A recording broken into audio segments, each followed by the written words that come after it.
আসসালামু আলাইকুম ওয়া রাহমাতুল্লাহ।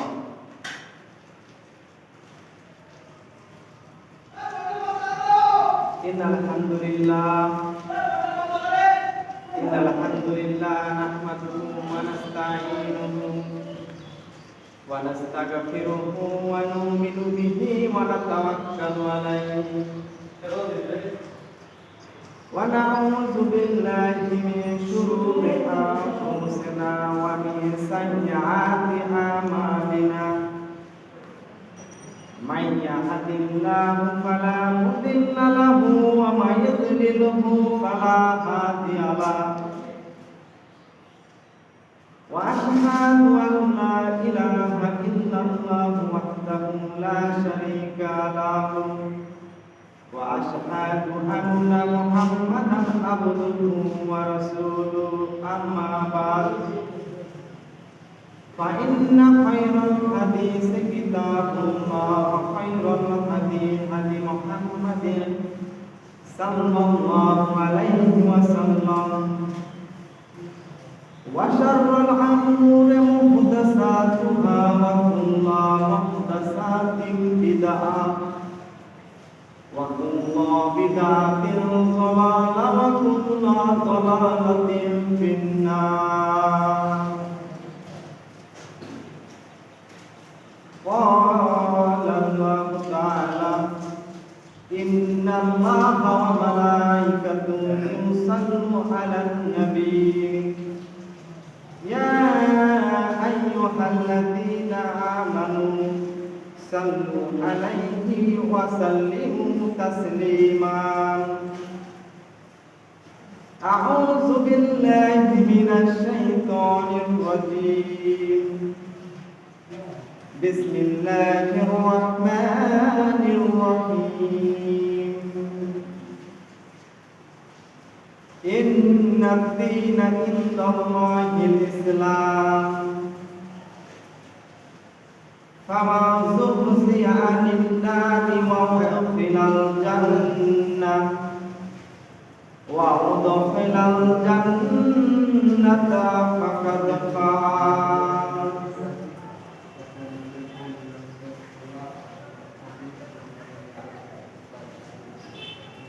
আমানতু বিল্লাহ, সমস্ত প্রশংসা সেই মহান রব্বুল আলামিনের জন্য, যার অশেষ রহমতে, যার অশেষ অনুকম্পায় ইফতারের পূর্ব মুহূর্তে একডালা মসজিদ পাঠাগার কর্তৃক আয়োজিত ধারাবাহিক আলোচনা আজকে 27তম দিনে আমরা উপস্থিত হতে পেরেছি। এই জন্য আল্লাহ সুবহানাহু ওয়া তাআলার দরবারে শুকরিয়া জ্ঞাপন করি। সবাই বলি আলহামদুলিল্লাহ।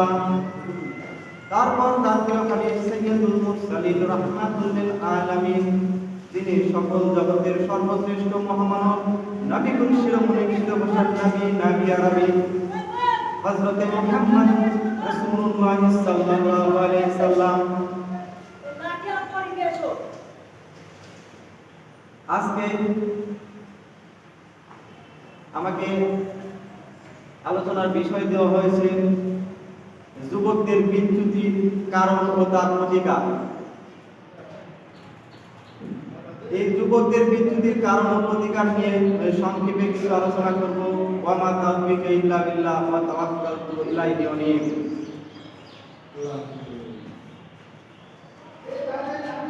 আমাদের যুব সমাজের বিচ্যুতির কারণ যদি দেখতে চাই, তাহলে আমাদেরকে বুঝতে হবে যে বিচ্যুতি বলতে আসলে কি বোঝায়। এ সম্পর্কে যদি আমরা বিচ্যুতির কারণ সম্পর্কে যদি দেখি, এ সম্পর্কে আমরা কিছু সালাফদের নসিহত এবং কুরআন হাদিসের কিছু ব্যাখ্যা উপস্থাপন করব। তাহলে আমরা প্রথমে দেখব যুবকদের বিচ্যুতির কারণ। তাহলে যুবকরা কেন বিচ্যুতি হচ্ছে? আমাদেরকে দয়াময় প্রতিপালক আল্লাহ সুবহানাহু ওয়া তাআলা সুস্পষ্টভাবে জ্ঞান দিয়েছেন, কিন্তু এই জ্ঞানের পথে প্রথম বাধা হচ্ছে শয়তান। এই শয়তান আমাদের যুবকদেরকে ইসলাম পথ থেকে দূরে সরিয়ে নিয়ে যাচ্ছে। সিরাতে মুস্তাকিম থেকে দূরে চলে নিয়ে যাচ্ছে, আল্লাহ সুবহানাহু ওয়া তাআলা রাসূলের দেখানো পথ থেকে দূরে নিয়ে যাচ্ছে। তাহলে আমাদেরকে যুবকদেরকে যদি আল্লাহর পথে ফিরে আসতে হয় তাহলে সিরাতে মুস্তাকিম বা রাসূল সাল্লাল্লাহু আলাইহি ওয়াসাল্লামের দেখানো পথে আমাদেরকে চলতে হবে। এ সম্পর্কে যদি আমরা একটা কোরআনের আয়াত দেখি, এটা বলা হয়েছে সূরা আরাফের 16 এবং 17 নম্বর আয়াতে আল্লাহ সুবহানাহু ওয়া তাআলা বলেন, সে বলতো যেহেতু তার কারণে আমাদের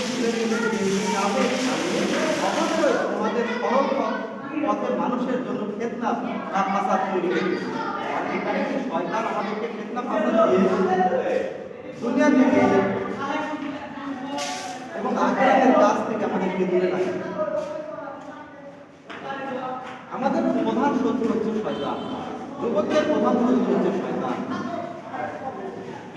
সেই প্রতিজ্ঞা অনুযায়ী শয়তান আদম সন্তানকে পথভ্রষ্ট করার উদ্দেশ্যে অনেকগুলো পথ পন্থা তৈরি করে রেখেছে। সেই সকল পথে চলাই হলো তাহলে কি আমরা দেখতে পাচ্ছি যে শয়তান যেভাবে পথটা তৈরি করে রেখেছে সেই পথে কষ্টতা সেটা আমাদেরকে ইসলাম থেকে নিয়ে যাবে। পৃথিবী মানে আল্লাহর সঠিক পথ থেকে সরে গিয়ে শয়তানের পথে চলা। তাহলে আল্লাহর পথ থেকে সরে যেয়ে যদি আমরা শয়তানের পথে চলে যাই তাহলে আমাদেরকে বিচ্যুতি হয়। আর এর মূলে আছে যুব সমাজ। কেন যুবকদেরকে বিভিন্ন ফিতনা ফাসাদের শয়তান আর প্রমুখ দেখিয়ে সেখান থেকে তাদেরকে ইসলাম থেকে দূরে সরিয়ে দেওয়া হয়েছে। এ সম্পর্কে যদি একটা হাদিস আমরা দেখি তাহলে আব্দুল্লাহ ইবনে মাসউদ রাদিয়াল্লাহু আনহু থেকে বর্ণিত রাসূলুল্লাহ সাল্লাল্লাহু আলাইহি সাল্লাম বলেছেন, একটি সরল রেখা টেনে বললেন এটা আল্লাহর পথ। মণ্ডলী শুধু এটি পথ যার ব্যাপারে নবী করিম সাল্লাল্লাহু আলাইহি সাল্লাম বলেন এটি আল্লাহর পথ, মানে একটা রাসূল একটা পথ দেখিয়ে দিয়েছেন এবং আল্লাহর একটা পথ দেখিয়েছেন। তাহলে এই দুটো পথে যদি থাকে তাহলে কি আমাদের জীবন সমাজ ভালো থাকবে। আর এরপরে তিনি আরেকটা রেখা টেনে বললেন যে ডানে ও বামে কয়েকটি রেখা আরো টানে বললেন যে এগুলো প্রত্যেকটা পথ, প্রত্যেকটা পথের উপরে শয়তান দাঁড়িয়ে থাকে। মানুষকে তার তাহলে কি শয়তান আমাদেরকে তার পথে টেনে নিয়ে যাচ্ছে। কিন্তু আমাদের যুব সমাজ সেটা না বুঝে সেই শয়তানের পথে, সেই শয়তানের এর প্রবঞ্চনায় ইসলাম এবং দিন ধর্ম থেকে দূরে সরে যাচ্ছে। তাই আমি বলবো যুব সমাজ ইসলামের পথে থাকার জন্য যতটা সচেষ্ট থাকার প্রয়োজন সব অবস্থা এবং পথ অবলম্বন করে ইসলামের পথেই থাকতে হবে। কারণ Islam is complete code of life. ইন্নাদ দীনা ইনদাল্লাহি ইসলাম। আল্লাহর কাছে মনোনীত একমাত্র দিন, একমাত্র ধর্ম, একমাত্র জীবন বিধান হচ্ছে ইসলাম। কারণ ইসলামের পথে যদি আমরা না থাকি তাহলে কি আমাদের ইহকাল এবং পরকাল ক্ষতির সম্মুখীন আমরা হয়ে যাব।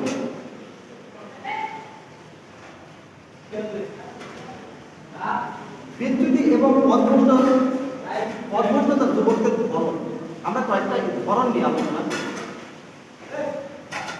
এক নম্বর ধরন, তাদের কেউ কেউ নষ্টতা ও বিচ্যুতির শুরুতে তার ভয়াবহতা অনুধাবন করতে পারে, উপলব্ধি করতে পারে এর জঘন্য শেষ পরিণতি এবং অন্তরে জাগ্রত হয় রবের শাস্তির ভয়। তাহলে আমরা দেখতে পাচ্ছি যুবকরা যখন বিচ্যুতি করছে তাহলে তারা সেখান থেকে যখন ফিরে আসতেছে তখন সেখানে কি তার রবের ভয় যখন জাগ্রত হচ্ছে তখন সে ফিরে আসতেছে। এবং এরকম আরেকটা যদি দেখি তাহলে এক নম্বর দেখলাম সন্ধি বিচ্যুতি পথভ্রষ্টতার ধরন, এবং দুই নম্বরটা দেখেন যে তাদেরকে কেউ কেউ গৌরবী এবং ভ্রষ্টতার ভয়াবহ জাগ্রতি, অসুবিধা এবং বক্ষ সংকীর্ণতা তার মধ্যে যাবতীয় সমস্যা উপলব্ধি করতে দেয়। আমাদেরকে বিভিন্ন পথ দেখায় শয়তান যে এটা না, এটা ভালো পথ, কিন্তু আসলে সেটা পথ নয়। আমরা যদি আল্লাহর পথে থাকি, আল্লাহর জীবন বিধান মানি, সেটাই আমাদের সঠিক পথ। এ সম্পর্কে যদি 3 নম্বর পয়েন্টটা দেখি তাহলে আরেকদল যুবক রয়েছে যারা নিজেদের বিচ্যুতির দিকে ফিরে তাকায় না এবং সে ব্যাপারে সতর্ক হয় না, বরং দিন যত গড়ায় তার বিচ্যুতি ও ভ্রষ্টতা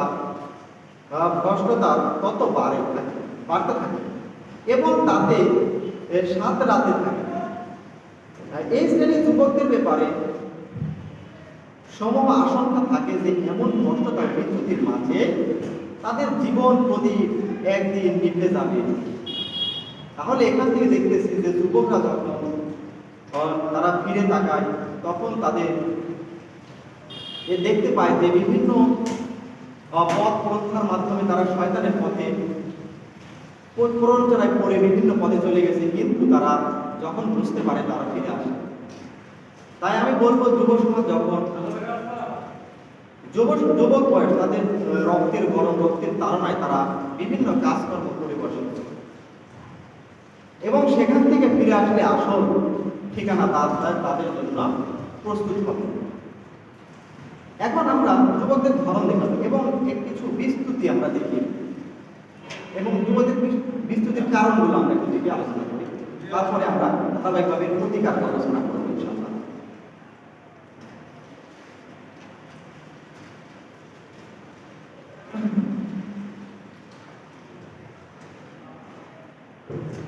ইবনু আব্বাস রাদিয়াল্লাহু আনহু হইতে বর্ণিত, তিনি বলেন রাসূলুল্লাহ সাল্লাল্লাহু আলাইহি ওয়াসাল্লাম বলেছেন, সুস্থতা এবং অবসর এই দুটি নিয়ামত, এই ব্যবহার অধিকাংশ মানুষ ধোঁকাগ্রস্ত রয়েছে। তাহলে আমাদেরকে কি সুস্থতা এবং অবসর এই দুটাকে আমাদের জন্য নিয়ামত আল্লাহ সুবহানাহু ওয়া তাআলা। তাহলে আমরা সবসময় আল্লাহর সুস্থতা থাকবো, আর যুবক বয়সে বিভিন্ন রোগ বালাই ধরে না, তার কারণে কি আমরা আল্লাহর পথ থেকে দূরে চলতে যাচ্ছি। যখন আপনার বয়স একটু বৃদ্ধ হবেন তখন বুঝতে পারবেন যে আসলে দুনিয়ার মোহ মায়া কিছুই নয়, পরকালের জন্য কিছু করতে হবে। কিন্তু আল্লাহ বলছেন যে আমাদেরকে যুবক বয়সের হিসাব নেওয়া হবে পরকালে। তাহলে আমাদেরকে শুধু ইহকাল নয়, পরকালের জন্য কিছু করার জন্য লক্ষ্যে নিয়ে শয়তানের প্ররোচনা থেকে দূরে থেকে এবং বিভিন্ন মানুষ বিভিন্নভাবে পথ দেখাবে, সেই থেকে বেঁচে থেকে আমাদেরকে সঠিক পদ্ধতি অবলম্বন করে আমাদেরকে সামনের দিকে এগিয়ে যেতে হবে। হাদিসটি নবী করিম সাল্লাল্লাহু আলাইহি ওয়াসাল্লামের সময় সুযোগ বান্দার নিয়ামত হিসেবে বর্ণনা করেছেন। এটা তখনই নিয়ামত যখন তার দুনিয়া ও আখিরাতের কল্যাণ বিষয়ে ব্যয় করা হবে। তাহলে দুনিয়ার জীবন আসলে কিছুই নয়। তাহলে যৌবন বয়সে যখন আমরা দুনিয়া এবং আখিরাতের জন্য কাজে লাগাবো তখন আমাদেরকে আসল নিয়ামত আমরা পাবো। আর যদি বান্দা সময়ের মূল্যায়ন না করে তবে তার নিয়ামতের পরিবর্তনের শাস্তি এবং উপকারের পরিবর্তে ক্ষতিতে পরিণত হবে এবং তার তরুণ সমাজকে শয়তানের ক্রিয়াকে পরিণত করবে। তাহলে আমরা দেখতে পাচ্ছি যে যুবকরা যদি আমরা সময়ের সঠিক ব্যবহার না করি, সময়ের যদি মূল্য না দিই, তাহলে আমাদেরকে শয়তান ধোঁকা দিয়ে বিভিন্ন পথে নিয়ে যাবে এবং সেটার জন্য আমাদেরকে পরকালে শাস্তি ভোগ করতে হবে এবং দুনিয়াতেও শাস্তি ভোগ করতে হবে। এবং এ সম্পর্কে আমরা যদি বিভ্রান্তির পথ থেকে যদি আমরা একটু প্রতিকার দেখতে চাই, তাহলে আমরা দেখব যে এক সালাফ বলছিলেন যে হে আমার ভাইরা, এই অবস্থা থেকে পরিত্রাণের একমাত্র উপায় হল সময়ের মূল্য করা। যুবক তার অবসর সময়কে মূল্যায়ন করবে এবং দিন দুনিয়া উপকারী কাজে ব্যবহার করবে। আর আমরা নিজেদেরকে এবং আমাদের যুব সমাজকে রাসূলুল্লাহ সাল্লাল্লাহু আলাইহি সাল্লামের নির্দেশ মোতাবেক কাজ করতে উৎসাহিত করব।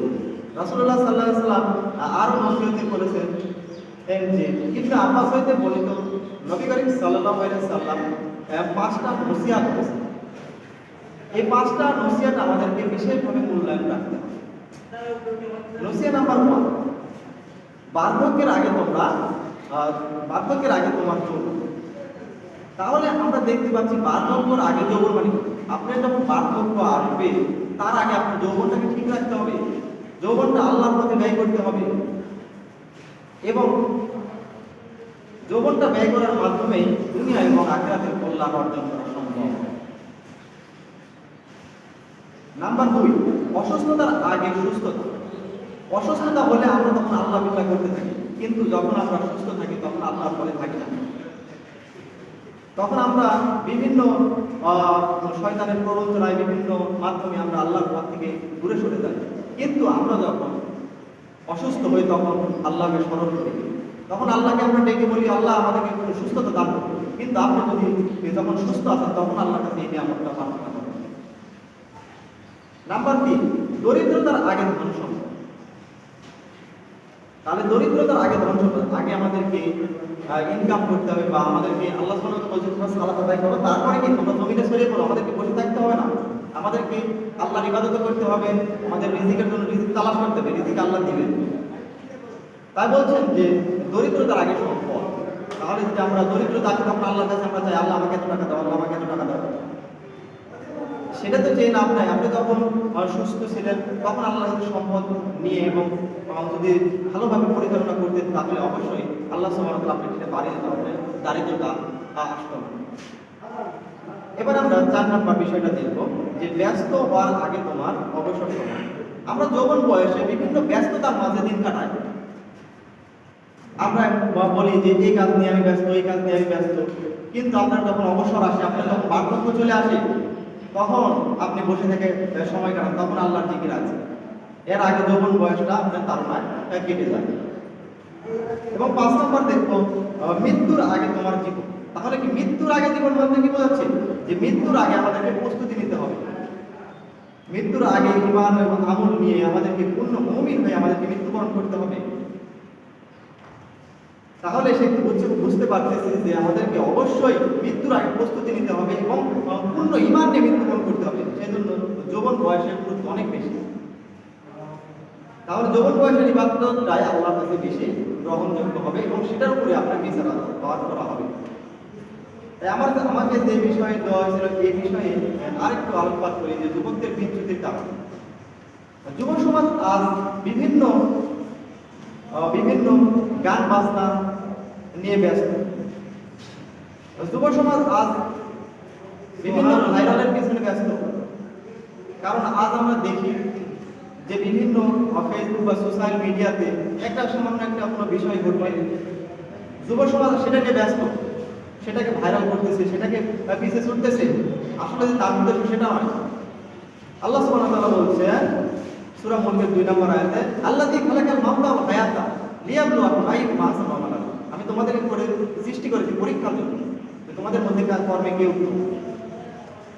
তাহলে আমাদেরকে শুধু এসব ভাইরালের পিছনে না ঘুরে যৌবন বয়সে আমাদেরকে আল্লাহ সুবহানাহু ওয়া তাআলার পথে চেষ্টা করতে হবে। এবং আরেকটা বিষয় দেখি যে গান বাজনা। আজ আমাদের মুসলিম হওয়া সত্ত্বেও আজ আমরা বিভিন্ন জায়গাতে বিভিন্ন অনুষ্ঠানে আজ আমরা গান বাজনা নিয়ে ব্যস্ত। আজ আমরা এলাকাতে মুসলিমের সংখ্যা বেশি, কিন্তু গান বাজনা আমাদের জন্য হারাম করা হয়েছে, কিন্তু আমরা সেটা নিয়ে ব্যস্ত। এসব থেকে ফিরে আসতে যুব সমাজ যদি চায় ভালোর পথে থাকবে তাহলে সেটাই সম্ভব। যুব সমাজ যদি বিচ্যুতি হয়ে যায় তাহলে সেটাও সম্ভব। তাই আমাদেরকে বিচ্যুতির পথে থেকে যৌবন বয়সে আল্লাহর ইবাদত বন্দেগী করে কাটাতে হবে। আর একটা বিষয় হচ্ছে আমাদের যুব সমাজ আজ জুয়া নিয়ে ব্যস্ত। অনলাইন জুয়ার মাধ্যমে এতটাই অবস্থা খারাপ হয়ে গেছে দেশের সহ আমাদের অঞ্চলের। এখান থেকে বের হয়ে আসতে হবে। এখানে আপনাদেরকে কিছুই দেওয়া হবে না। আপনাদেরকে একটা উদ্দেশ্য দেওয়া হচ্ছে, আপনাদেরকে একটা অ্যাকাউন্ট সেট করে দেওয়া হচ্ছে, এটা আপনাকে দিলাম, কিন্তু আসলে অনলাইন জুয়ার মাধ্যমে আপনি কিছুই অর্জন করতে পারবেন না। আপনার কাছে আজকে কিছু টাকা আসলো জুয়ার মাধ্যমে, কিন্তু কিছুদিন পরে আপনার এই টাকা থাকবে না। তাই যুব সমাজদের উদারত আহ্বান জানাই, আপনারা যেন এই পথ থেকে যেন ফিরে আসেন। আর যুব সমাজ বিভিন্ন শয়তানের প্ররোচনায় পড়ে বিভিন্ন অশ্লীল কাজে লিপ্ত হচ্ছে। তার মধ্যে আছে বিভিন্ন জেনা ব্যভিচার, অশ্লীলতা, পাপাচার সহ পর্নোগ্রাফি নিয়ে আজ যুব সমাজ ব্যস্ত। আজ বেশিরভাগ যুব সমাজ আজ ইসলামকে মনেই করে না যে ইসলাম একটা কমপ্লিট কোড অফ লাইফ। তারা মনেই করে না যে ইসলাম একটা পূর্ণাঙ্গ জীবন ব্যবস্থা। এখানে অবশ্যই ফিরে আসতে হবে। আর আমরা যে যুব সমাজ আজ পর্নোগ্রাফি, জেনা ব্যভিচার, অশ্লীলতায় তার সাথে জড়িত, তারা সেখানে ফিরে আসতে হবে। আল্লাহ সুবহানাহু ওয়া তাআলা সূরা বানী ইসরাঈলের 32 নম্বর আয়াতে বলছেন, লা তাকরাবুজ জিনা, জেনার কাছে যেও না। তাহলে সেখানে জেনার কাছেও যাওয়া নিষেধ করা হচ্ছে, কিন্তু আমরা যুব সমাজ আসছে নিয়ে ব্যস্ত। তাই আমি বলবো যুবকদের নসিহত দেব, আপনারা যেন এইসব পথ থেকে ফিরে আসেন। কারণ যদি দেখেন যে পর্নোগ্রাফি এটা হচ্ছে বিদেশে একটা সংস্থার মাধ্যমে পরিচালিত হচ্ছে, তারা বিলিয়ন বিলিয়ন ডলার আপনাদের পিছনে ব্যয় করতেছে। কারণ কি? আপনারা ইসলাম থেকে দূরে সরে যান, আপনারা যেন শিক্ষা থেকে দূরে চলে যান, এই জন্য তারা লক্ষ লক্ষ বিলিয়ন ডলার খরচ করতেছে শুধু আপনাদেরকে বিচ্যুতি করার জন্য। তাই আমি বলবো, আমি আপনাদেরকে উদাত্ত আহ্বান করবো যে আপনারা এসবের পথে না থেকে আপনারা শিক্ষা অর্জন করুন। আপনারা ইসলামের অতীত একটু আলোচনা করে দেখুন, অতীত করে দেখুন যে যে আমাদের কম্পিউটার আজকে চলে যে অ্যালগরিদমের মাধ্যমে, সেই অ্যালগরিদম আমাদের মুসলিমরা তৈরি করেছে। যে অ্যালগরিদম ফাংশনে না হলে কম্পিউটার চলে না, সেটা মুসলিম তৈরি করেছে। রক্ত সঞ্চালন জাবির ইবনে হাইয়ান তৈরি করেছে। এটা কে তৈরি করছে, কিভাবে তৈরি হচ্ছে, সেটা সব মুসলিমরা তৈরি করছে। আজ আমাদের মুসলিম যুব সমাজ, আজ আমাদেরকে মুসলিম যুব সমাজ ইসলাম থেকে দূরে সরে যায়, শিক্ষা থেকে দূরে সরে যায়, আর বিভিন্ন অস্থিরতা এবং পর্নোগ্রাফি, জুয়া এবং জেনেবেকিজান এবং বিভিন্ন গান বাজনা এবং ভাইরালের পিছনে ব্যস্ত। তাই আমি বলবো যে আপনারা এইসব পথে না থেকে ইসলামের পথে চলে আসুন। কারণ ইসলামই হচ্ছে আমাদের পূর্ণাঙ্গ জীবন ব্যবস্থা। ইসলামই আপনাদেরকে দেবে শান্তি। আপনার ইহকাল এবং পরকাল আর শান্তির জন্য অবশ্যই অবশ্যই আপনাদেরকে ইসলামের পথে আসতে হবে। তাই আমি আপনাদেরকে উদাত্ত আহ্বান জানাবো, আপনারা সবাই ইসলামের পথে চলে আসুন। এ সম্পর্কে আরেকটু আলোচনা করে আলোচনা শেষ করব। আল্লাহ সুবহানাহু ওয়া তাআলা বলছেন সূরা লোকমানের 6 নম্বর আয়াতে, কিছু কিছু লোক আছে যারা মানুষকে আল্লাহর পথ থেকে বিচ্যুত করার জন্য অজ্ঞতাবশত বিনোদনমূলক আজে বাজে কথা এবং কাজ দিয়ে আল্লাহর পথ নিয়ে ঠাট্টা বিদ্রুপ করে, এবং এদের জন্য রয়েছে মহান শাস্তি। এখান থেকে বোঝা যাচ্ছে যে কিছু কিছু মানুষ আছে তারা আমাদেরকে আল্লাহর পথ থেকে বিচ্যুতি করার জন্য ডাকতেছে, আর এখানে যুব সমাজ পড়ে যাচ্ছে। আর যুব সমাজ কিছু টাকার লোভে, কিছু সম্পদের জন্য তারা ইসলাম থেকে দূরে সরে যাচ্ছে, কিন্তু সেই যুব সমাজ যখন অনেক দুর্বৃদ্ধ হচ্ছে তখন সে আল্লাহর পথে আসতেছে। তাই আমি বলবো যে আপনাদেরকে যে বিনোদনমূলক কাজ হোক, গান বাজনা হোক, যেখানে মাধ্যমে ডাকা হোক, সেখান থেকে আপনারা দূরে সরে থাকবেন। এক সালাফদের একটা নসিহত সম্পর্কে আরেকটু আলোচনা করি। যে সে সালাফ বলছিলেন যে সমাজ তোমার পক্ষে নয়, সমাজ হচ্ছে ইমান চুরের পক্ষে। তাই তোমরা কখনো সালাত আদায় বন্ধ করো না, সালাত ত্যাগ করো না। তোমরা যেখানেই থাকো, তোমরা খেলার মাঠে থাকো, সেখান থেকে এসে সালাত আদায় করো। তোমার ভবিষ্যতের দিক তাকিয়ে, তোমার আখিরাত এবং দুনিয়ার কথা চিন্তা ভাবনা করে খেলার মাঠে থাকলে সেখান থেকে এসে সালাত আদায় করো। তোমরা অশ্লীলতার কোনো কাজে থাকলে সেখান থেকে ফিরে এসে সালাত আদায় করো, এবং মাদকতা এবং অশ্লীলতাকে বিষের মতো পরিত্যাগ করবে। এই দুটা বিষয় যদি তোমরা মনে রাখতে পারো, ইনশাআল্লাহ ইনশাআল্লাহ অন্য যেরকম পাপ আছে আল্লাহর কাছে ক্ষমা চাইবে, আল্লাহ সুবহানাহু ওয়া তাআলা সেটা তোমাদেরকে মাফ করে দিবে। সুবহানাল্লাহ সুবহানাল্লাহ। আর তোমাদের বয়স যখন 50 হবে, তখন তোমরা বুঝবে যে যুবক বয়সে যৌবনের যে আমরা সালাত আদায় করেছিলাম, যে ছোট ছোট ইসলামের পথে ইসলামের জন্য যে ভালো কাজ করেছিলাম, তখন বলবে যে আমার বন্ধুর থেকে আমি ভালো আছি। কারণ কি? আমার যৌবন বয়সে আমি সালাত আদায় করেছি, আমার যৌবন বয়সে কোনো খারাপ অশ্লীলতার থেকে দূরে থেকেছি। এটা যদি আপনি কল্পনা করতে পারেন, এটা যদি আপনি এই যৌবন বয়সে নিয়ে আসতে পারেন, ইনশাআল্লাহ ইনশাআল্লাহ আপনারা 50 বছর বা 60 বছর পরে তখন দেখতে পাবেন যে না, আমার আমলনামায় আমি কোনো খারাপ কাজ করি নাই, আমি ইসলামের পথে থেকেছি, আমি ভালো পথে থেকেছি। এটাই হচ্ছিল যুবকদের জন্য সালাতের নসিহত। সুবহানাল্লাহ। আমি আমার আলোচনা শেষ করব, তার আগে আরেকটু আলোচনা করি যে আমাদেরকে শুধু দুনিয়া নিয়ে পড়ে থাকলে হবে না, আখিরাতে সফলতা অর্জন করতে হবে। এই সম্পর্কে আল্লাহ সুবহানাহু ওয়া তাআলা সূরা আল ইমরানের 185 নম্বর আয়াতে বলছেন, ফামান যুযিয়া আনিন নার ওয়া উদখিলাল জান্নাতা ফাকাদ ফাজ। যে যাকে কিয়ামতের দিন অবশ্যই আসল প্রতিদান দেওয়া হবে, সুতরাং যাকে জাহান্নাম থেকে মুক্তি এবং জান্নাতে প্রবেশ করানো হবে সেই তো সফল। আর দুনিয়ার জীবন ধোঁকার সামগ্রী। তাহলে আমরা এখান থেকে দেখতে পাচ্ছি যে দুনিয়া আসলে কিছুই নয়। এই 60-70 বছর জীবনের জন্য আমরা আজ কি করে বেড়াচ্ছি যুব সমাজ? তোমরা আজ ইসলামের পথে এসো, আজ তোমরা ইসলামের জন্য কাজে লাগাও। তোমরা আজকে জ্ঞান অর্জন করো, তোমাদেরকে দ্বারাই জাতিকে পরিবর্তন করা সম্ভব। তোমরা যদি চাও তাহলে আজকে শিক্ষা অর্জন করে জাতির বিভিন্ন পর্যায়ে রেখে তোমরা সেখান থেকে জাতিকে পরিচালনা করবে, সেখান থেকে তোমরা দ্বীন ইসলামের কাজে খেদমত করবে। তাই আমি বলবো যে শুধু ইহকাল নয়, ইহকালের পাশাপাশি পরকালকে আমাদের চিন্তা করতে হবে। তাহলে আল্লাহ সুবহানাহু ওয়া তাআলা বলছে জীবনের উদ্দেশ্যটা ঠিক করো। তাহলে আল্লাহ সুবহানাহু ওয়া তাআলা বলছে যে জান্নাতে যাকে প্রবেশ করা হচ্ছে সেই সফলতা। তাহলে উদ্দেশ্য হতে হবে জান্নাত। দুনিয়ার সব ধোঁকার সামগ্রী আল্লাহ ওই আয়াতের শেষের অংশে বলতেছেন দুনিয়ার সব ধোঁকার সামগ্রী। তাহলে দুনিয়ার জীবন যদি সব ধোঁকার সামগ্রী হয় তাহলে আমাদের আখিরাতে হচ্ছিল জান্নাত, আমাদের হচ্ছিল সফলতা। তাহলে আমরা যদি জান্নাত অর্জন করতে পারি তাহলে আমাদের সফলতা। তাহলে যুবক সমাজে বলবো যে আপনারা যে বিভিন্ন অস্থিরতা, ব্যয়াপনা সহ বিভিন্ন কাজে জড়িত, দুয়া সহ পর্নোগ্রাফি, জেনা ব্যভিচারের সাথে জড়িত, আপনারা সেখান থেকে ফিরে এসে ইসলামের কাজে, ইসলামের পথে ব্যয় করুন এবং জ্ঞান অর্জন করুন। এই জ্ঞান আপনাকে ইহকাল এবং পরকালে মুক্তি দিবে। কারণ কি জাতি তখন বড় বড় পর্যায়ে দেখবেন সেখানে অন্য ধর্মের লোক। এখানে যদি আপনি দেখতে পারেন আপনি মুসলিম হয়ে আপনি যদি ভালো কিছু অর্জন করে সেখানে দেখতে পারেন, সেখানে আপনাকে আপনি ইসলামের জন্য ভালো কাজ করতে পারবেন। তাই আমি বলবো আপনি জ্ঞান অর্জন করুন। কারণ আল্লাহ সুবহানাহু ওয়া তাআলা বলছে ইকরা বিসমি রাব্বিকাল লাযী খালাক, জ্ঞান পড়ো তোমার প্রভুর নামে যিনি তোমাকে সৃষ্টি করেছেন। তাহলে আমরা আল্লাহর নামে পড়ব এবং সেই পড়াটা দুনিয়া এবং আখিরাতে দুইটাই আমাদের কাজে দিবে।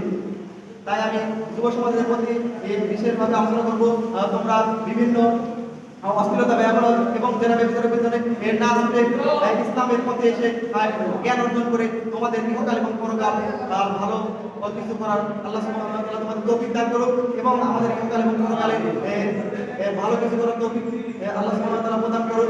এবং আমাদের এই মসজিদ লাইব্রেরি পাঠাগার কর্তৃক আয়োজিত এই আলোচনাগুলো আল্লাহ সুবহানাহু ওয়া তাআলা আমাদের কবুল করুন এবং আমাদের ইহকাল এবং পরকালে আল্লাহ কল্যাণ কামনা করুন।